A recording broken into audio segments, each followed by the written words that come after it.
Truth is stranger than fiction. Personally, I completely forgot who made this quote, but it completely fits the theme of today's Minecraft video, because we'll be looking at 20 very weird but true Minecraft facts that you didn't know.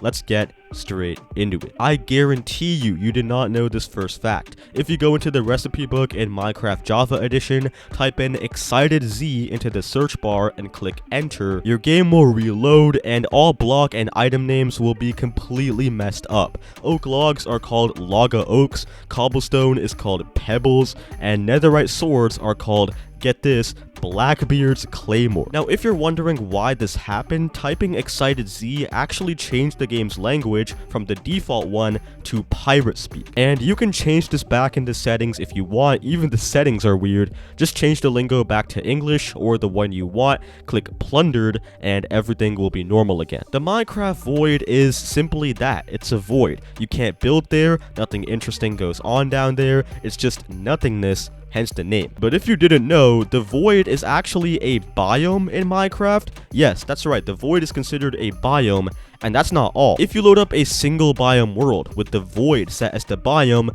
this is what you get. Not just empty air, which would be expected. This is a very uncanny world with nothing but grass, rivers, and caves. No mobs, no ores, not even any plants or trees. My guess is that this is the default world template Minecraft uses to generate new worlds, but I'm not too sure. Still pretty interesting and weird though. Now this next one, a few people might know. It's actually possible to lose an illager raid. How would you manage to do this? Well, during the raid, you would either have to break every single bed in the village or have every single villager in the village die. After that, you will straight up lose the raid, and the illagers even have a celebratory song and dance when they win, which is pretty funny. Now I do have to censor this next fact as I am putting this on YouTube.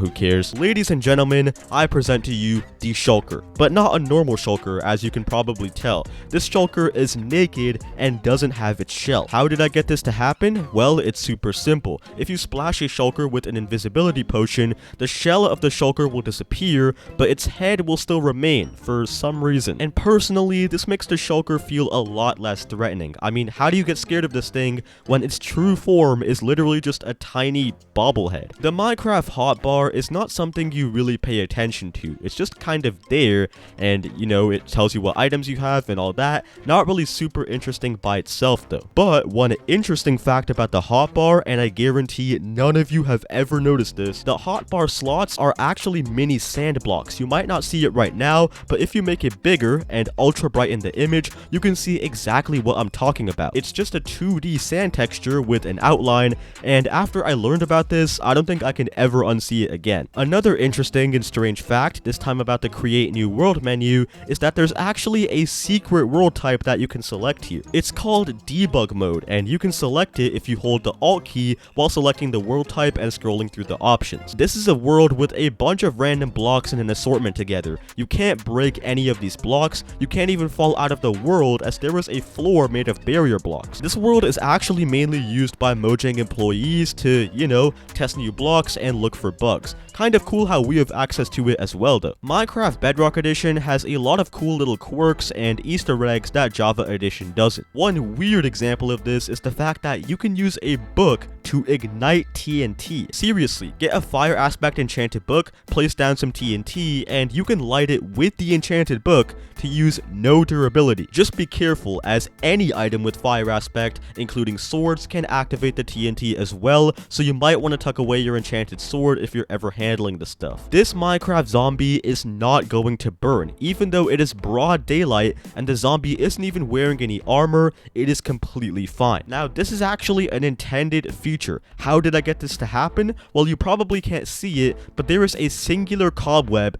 318 blocks above this zombie that is preventing it from burning. Obviously, this is kind of strange. I mean, from what I see, the zombie is pretty exposed to the sunlight, but hey, that's Minecraft logic. Speaking of Minecraft logic, did you know that pumpkins are actually rarer than diamond ore? Yup, that's right. If you compare the two, there are around 2 to 3 diamonds per chunk, and that is basically guaranteed regardless of the biome that you're in. But pumpkins can only spawn in the taiga village and the plains biome, which already makes them rare rare, and on top of that, they only have a 1 out of 32 chance to generate in the plains biome, meaning that pumpkins, at least naturally generated ones, are rarer than diamonds. Now this next one is really good. In older versions of Minecraft, like Minecraft 1.2, if a player was killed by an arrow fired from a dispenser in multiplayer, the death message would read, "Player was shot by Herobrine." I'm not joking, this was actually a thing. I can't replicate it myself because there are no death messages in single player in this version,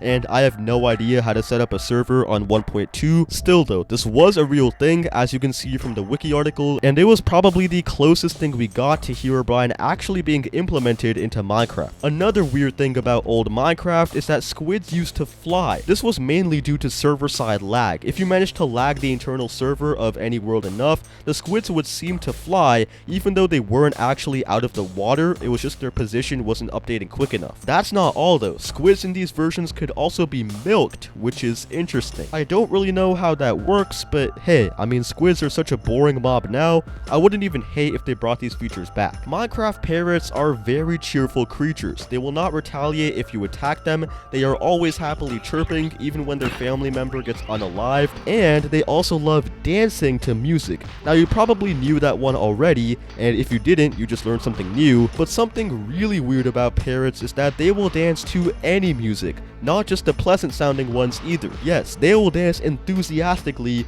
to Disc 11. And they will do the same with Disc 13. And even with Disc 5.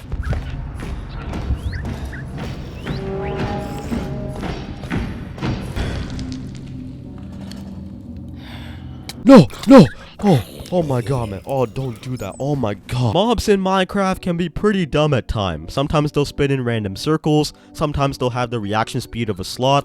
You know, the usual. But this, in my opinion, tops all of it. I mean, I am surrounded by rails, and this Ravager can't even get close to me. You know, these guys are massive. They can straight up break through leaves and crops, but no, all it takes to stop them is a railroad track. If you're curious why this happens, on Minecraft Java, rails break hostile mobs' pathfinding, so they actually think it's like a full-on wall. Really funny bug. Sand, gravel, and anvils all have gravity in Minecraft. If they're unsupported, they're going to fall flat on the ground. But guess what? These blocks actually don't even need that much support to stay afloat. You can use torches, end rods, and even string. Yes, that's right. This tiny little thread of string can hold up this probably like 90 kilo anvil. I mean, it is nice though. It's a cool way to trick your friends, and it can make a lot of your builds with sand and concrete powder look a lot better. Speaking of gravity, there's also a way to just straight up remove that in vanilla Minecraft. If you summon a mob and state in the command that it has no gravity, it will be floating forever. It won't fall, it won't even travel upwards. And we can do some really weird things with this. I've actually used this command to troll people on servers by making Endermen float above water. From a distance, you can't even tell that they're floating, and it basically just looks like they're standing on top of the ocean. Try this on your friends, trust me, it will confuse the living crap out of them. Now, did you know that water can actually exist in the Nether? Not just in cauldron form either, even though that makes no sense since the water is in the bucket.